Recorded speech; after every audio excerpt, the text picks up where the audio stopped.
Trust the journey.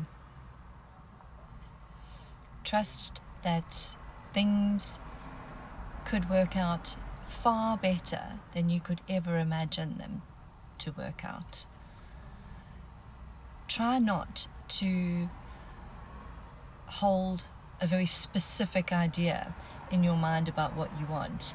I mean, obviously everybody has a general idea, and that's okay, but try not to be too specific about what you want in that trust.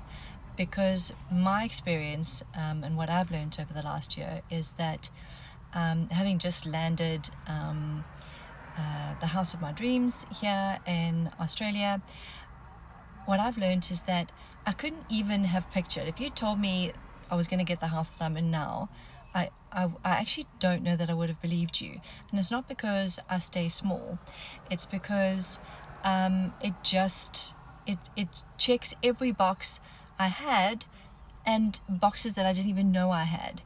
And because I have spent the last year trusting, during my visa process, during the transition to immigration and things like that, trusting that everything was going to be okay, trusting that things were going to work out, genuinely trusting.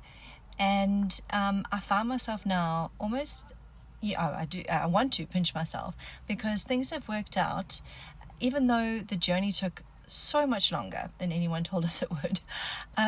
Things have worked out so much better than I could possibly have imagined in so many different areas, and the house just being one of them. And so I find myself wanting to pinch myself because things are so good, but also in so much gratitude, practicing so much gratitude every day for the journey that I've had.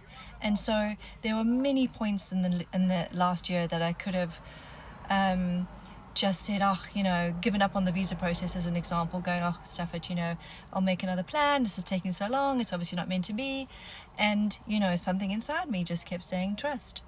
And now that I'm at the end and living a life that I couldn't even have imagined would be so good, I know why. My intuition was telling me that things were going to work out, and it worked out in ways that I couldn't have imagined. So that's the message today, is whatever you may be going through or whatever is happening in your life right now, instead of resisting, flow and trust that things are going to work out, that everything works out exactly as it's meant to. So even when perceivably tough things happen to you, like you may, try and purchase a house,